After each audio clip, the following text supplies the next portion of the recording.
नमस्कार दोस्तों, आपका स्वागत है सेहत न्यूज़ 24 पर। कोरोना के बीच में बड़ा ब्लैक फंगस का इन्फेक्शन। आखिर ये ब्लैक फंगस है क्या, इसके क्या लक्षण हैं, कैसे हम पहचान कर सकते हैं इसकी और क्या बचाव के तरीके होने चाहिए, आज हम इस पे ही चर्चा करेंगे। क्या है ब्लैक फंगस?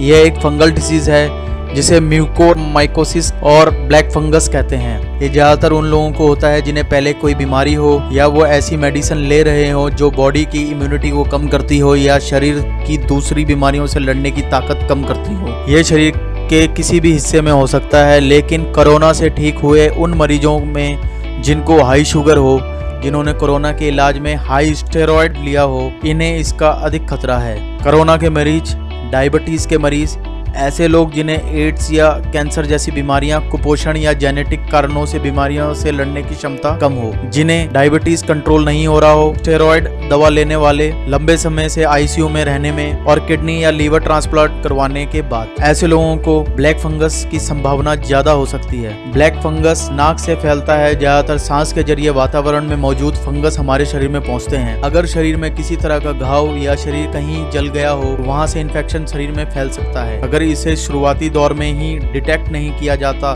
तो आंख की रोशनी जा सकती है या फिर शरीर के जिस हिस्से में यह फंगस फैला है उस शरीर का वो हिस्सा सड़ सकता है। ब्लैक फंगस कहाँ पाया जाता है? ये बहुत गंभीर लेकिन एक रेयर इन्फेक्शन है जो फंगस वातावरण में कहीं भी रह सकता है, खासतौर पर जमीन और सड़ने वाले ऑर्गेनिक मैटर्स में, जैसे पत्तियों, सड़ी लकड़ियों और कंपोजिट खाद में ब्लैक फंगस पाया जाता है। शरीर के किस हिस्से में इन्फेक्शन है उस पर इस बीमारी का लक्षण निर्भर करता है, जैसे एक तरफ से सूज जाना, सिर दर्द होना, नाक बंद होना, उल्टी आना, बुखार आना, चेस्ट पेन होना, साइनस कंजेशन, मुंह के ऊपर हिस्से या नाक में काले घाव होना जो बहुत ही तेजी से गंभीर हो जाता है। आंख की लालिमा या सूजन को नजरअंदाज ना करें। ब्लैक फंगस की चपेट में आने पर सबसे पहले आंख अचानक लाल होगी, आंख में सूजन आएगी, नज़र कमज़ोर पड़ने लगेगी, गंभीर मामलों में रोशनी भी जा सकती है। अब इसको हम कैसे पहचान सकते हैं? चेहरे के हिस्से में सूजन और आंखों का बंद होना, नाक बंद होना, नाक के नजदीक सूजन हो जाना, मसूड़ों में सूजन व उसमें पस पड़ जाना, दांतों का ढीला हो जाना, तालू की हड्डी का काला हो जाना,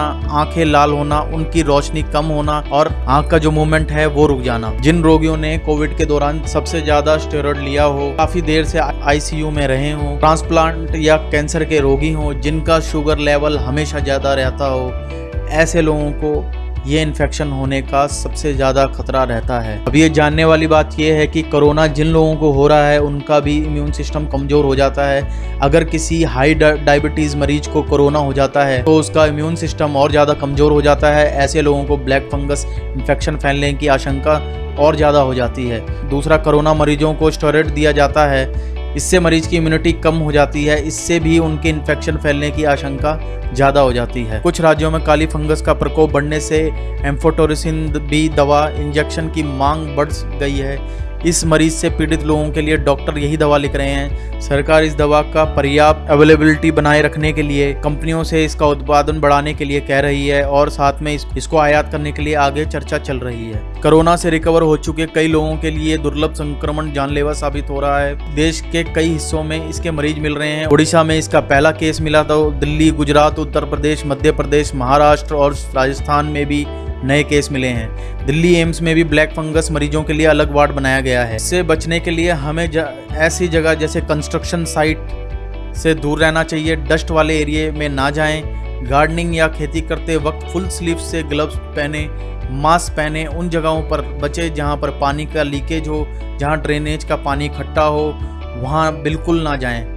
मतलब कुल मिला के हमें ऐसी जगह से बचना है जहाँ पे पानी का ठहराव होता हो या घास वाली जगह जहाँ पानी इकट्ठा हो सकता हो, जहाँ पे मच्छर पनपते हो, ऐसी जगह से बिल्कुल बच के रहें। और ब्लैक फंगस से बचने के लिए शुगर को हमेशा कंट्रोल में रखें। अगर आप कोरोना से ठीक होकर लौटे हैं और अगर आपको डायबिटीज़ है तो ब्लड शुगर पर कड़ी निगाह रखें। स्टेरॉयड का इस्तेमाल डॉक्टर की सलाह पर ही करें और सही समय पे सही मात्रा और उचित दिनों तक ही स्टेरॉयड लें। जिन लोगों को कोरोना हो चुका है उन्हें पॉजिटिव अप्रोच रखना चाहिए। कोरोना ठीक होने के बाद भी रेगुलर हेल्थ चेकअप कराते रहना चाहिए। अगर फंगस से कोई भी लक्षण दिखे तो तत्काल डॉक्टर के पास जाना चाहिए। इससे ये फंगस शुरुआती दौर में ही पकड़ में आ जाएगा और सही समय पर इस बीमारी का इलाज हो सकता है। इलाज में थोड़ी सी भी देरी से मरीज के शरीर का वो हिस्सा जहाँ पे ये फंगल इन्फेक्शन हुआ है सड़ने लगता है। इस स्थिति में उस हिस्से को काटना पड़ता है। ऐसा नहीं करने पे मरीज की जान भी जा सकती है। हमारे पूरे शरीर पर करोड़ों की संख्या में फंगस बैक्टीरिया होते हैं। इम्यून सिस्टम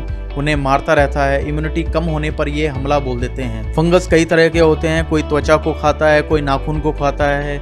ब्लैक फंगस रक्त वाहिकाओं को नुकसान पहुंचा रहा है। इसे बचने का सबसे अच्छा और आसान तरीका यही है कि किसी भी तरीके से अपने इस इम्यून सिस्टम को मजबूत बना के रखा जाए।